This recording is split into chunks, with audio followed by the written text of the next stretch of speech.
परम शांति बापूजी आपका स्वागत है। और आज मेरा जो क्वेश्चन है कि मृत्यु के समय पे एक हर जगह हिंदुइज्म में यही बात बोली जाती है कि राम नाम सत्य है। तो हम ये जानना चाहते हैं कि राम की बात क्यों कही वहाँ पे, आप बताइए। देखो, ये रामावतार से जब राम का अवतार हुआ ना, राम का अवतार त्रेता के अंत में हुआ और पूरा द्वापर चला गया ना। द्वापर हुआ 8,64,000 साल का और बाद में कलयुग 4-5 हजार साल जो समझो। तो राम को इन्होंने भगवान माना है, इसलिए हिंदू लोग कहते हैं राम नाम सत्य है, साकार। मगर जो ज्ञानी लोग जानते हैं कि राम किसका अवतार है, वो कई लोग ज्ञानी लोग भी अविनाशी राम की बात करते हैं, जो वो राम निराकार राम की भी बात करते हैं। निराकार राम या अविनाशी राम, अविनाशी राम माना जिस राम का निराकार रूप का कभी विनाश नहीं होता, उस रूप को तुम याद करो। तो अविनाशी राम माना ऑलमाइटी ऑथोरिटी, और राम और कृष्ण दोनों ऑलमाइटी ऑथोरिटी के अवतार। बाकी कोई अवतार ऑलमाइटी ऑथोरिटी का नहीं है। बाकी कोई विष्णु का है या जो मैसेंजर पैगंबर आए वो उनके भगवानों का अवतार है, मैसेंजर है, समझ में है। जैसे जितने भी दूसरे मैसेंजर आए क्रिश्चियनों में या मुसलमानों में, वो सभी इनके जो भगवान है, इनके भगवान अलग है। जहां से जैसे गैलेक्सी से आए, यूनिवर्स से आए हैं, तो इनके भगवान गैलेक्सियों के मालिक हैं, इनके भगवान यूनिवर्स के मालिक हैं, वहां से आए हैं, दूर दूर से आए हैं। तो वो इनके भगवान अलग है, वो ऑलमाइटी ऑथोरिटी को कोई नहीं जान सकता। तो ये तो राम और कृष्ण ऑलमाइटी ऑथोरिटी अवतार है, इसलिए राम और कृष्ण को जो अवतार होते हैं वो साकार में आके काम करते हैं। फिर वो आत्माएं जन्म मरण के चक्र में आ जाती है। फिर वो आत्माएं वो वापस नहीं चली जाती ऊपर, वो आकर फिर जन्म मरण के चक्र में आती है। तो वो एक साधारण मनुष्य बन जाते हैं। फिर तो कई अवतार लेकर कोई अच्छा भी, मगर उससे फिर जो ऑलमाइटी अथॉरिटी ने उसी टाइम रामा अवतार या कृष्ण अवतार में जो काम करा है, मेन तो कृष्ण अवतार है समझो। तो राम नाम सत्य है, तो राम नाम सत्य है, तो वो जो ज्ञानी है वो अविनाशी राम की बात करता है। जो ज्ञानी है वो अविनाशी राम की बात करता है, अविनाशी निराकारी राम, मतलब ऊंचते ऊंच परम धाम वाला ऑलमाइटी ऑथोरिटी की बात करता है। तो डायरेक्ट तुम साकार को याद करने की बजाय उसके बीज रूप अवस्था को, चाहे राम और कृष्ण की जो अवतार हुए हैं, वो बेहद की कला के परम धाम का रहने वाला जो है ऑलमाइटी, वो बेहद की कला के अवतार है। 16 कला वाला नहीं है कृष्ण, न विष्णु का अवतार है। विष्णु तो एक ब्रह्मांड का पालनहार है, ब्रह्मा विष्णु शंकर एक त्रिदेव कहते हैं, 3 देवता है। इसलिए ब्रह्मा द्वारा सर्जन, विष्णु द्वारा पालना और शंकर द्वारा विनाश कहा गया है। इसलिए तो एक ब्रह्मांड का 3 देवता है, वो तो बेहद की कला के ब्रह्मांडों का। तो ब्रह्मांड, महाब्रह्मांड, परम महाब्रह्मांड, परम परम परम परम बेहद की कला। जैसे मल्टीवर्स 100 कला का है, यूनिवर्स 16 कला का है, गैलेक्सी 9 कला की है।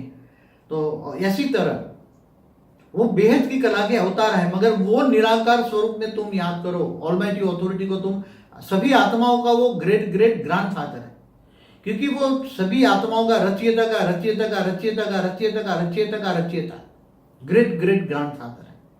इसलिए जैसे ब्रह्मांड का रचयिता, ब्रह्मांड का रचयिता का रचयिता महाशिव है, महाशिव का रचयिता परमाशिव है, परमाशिव का रचयिता परम परम परम है। ऐसी तरह मल्टीवर्स 100 कला आती है। तो कला माना पावर की क्वालिटी।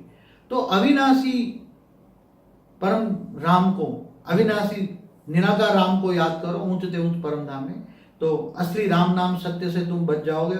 और तुम, इसलिए गीता में भी कृष्ण ने कहा है कि तुम मुझको देव आत्मस्वरूप बन, मुझ परमात्मा को याद कर, मैं तेरे सब विकर्म विनाश कर दूंगा, अंत में ऊंचते ऊंच परम धाम में ले जाऊंगा।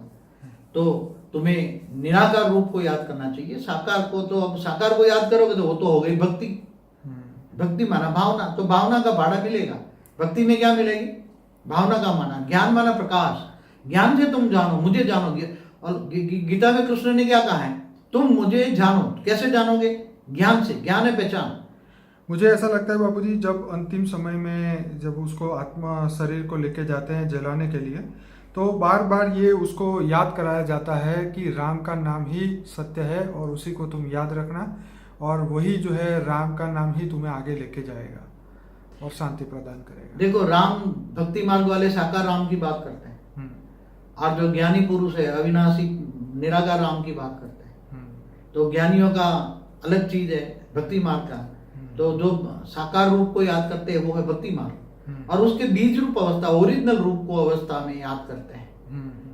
ऑलमाइटी अथॉरिटी की ओरिजिनल स्टेज है उच्च देव परम धाम में निराकार स्वरूप में जो रहता है, तो मतलब निराकार स्वरूप ही सर्वश्रेष्ठ है। ये ट्रेडिशन बन गया है, मतलब पहले से ही ये चलता आ रहा है और चलता ही रहेगा जब तक ये, मगर जो ज्ञानी पुरुष है वो तो ज्ञान सागर ज्ञान से समझता है, ज्ञान से समझे और आज की हालत देखे ना। अब और नहीं ये है- कोई मृत्यु के बाद की समझने वाली बात नहीं है, ये तो मृत्यु से पहले समझने वाली बात है कि राम का नाम क्यों सत्य है या उसका रियल फॉर्म क्या है, और हम उस रियल फॉर्म तक कैसे अपनी बुद्धि से पहुंच सकते हैं, अपनी बुद्धि में उनको बार बार कैसे याद कर सकते हैं। ये सब चीज़ें मृत्यु से पहले जाननी चाहिए। मृत्यु के बाद में तो आत्मा का जो टाइम था वो तो निकल ही गया, जो पुरुषार्थ करने का समय था। तो खैर देखो, बेहद क्या हाई क्वालिटी आत्मा है ना, वो तो सोचती होगी कि इतने सारे धर्म पंथ संप्रदाय, इतनी पब्लिक कहाँ से आई धरती पर, अदद हो गई 800 करोड़। तो वो सोचेगा ना वो कि इतने सारे आए कहाँ से, इतने धर्म मठ पंथ संप्रदाय कहाँ से आए, इतने तो थे नहीं। हाँ, आज 3-4 हजार साल में इतने सारे कहाँ से आए, पब्लिक भी कितने आई। तो ये सब सोचो, और हमारी अलग अलग वीडियो है, आप देखिए तो उसको जवाब मिल जाएगा। चलिए बाबूजी, बहुत धन्यवाद, बहुत अच्छा आपने समझाया। अब धीरे धीरे जो है भक्ति मार्ग वाले लोग ज्ञान में बढ़ रहे हैं आगे, और आपके वीडियो को देखने के लिए हमारे इस वीडियो के एंड में एक लिंक आएगी अनस्पोकन ट्रूथ की, जिसमें 130 से ज़्यादा वीडियोस हैं। वहाँ से उनको हर टॉपिक पे वीडियो मिलेंगे और वहाँ से अपनी वो जर्नी शुरू कर पाएंगे। बाबूजी आपका बहुत धन्यवाद। परम शांति। परम शांति।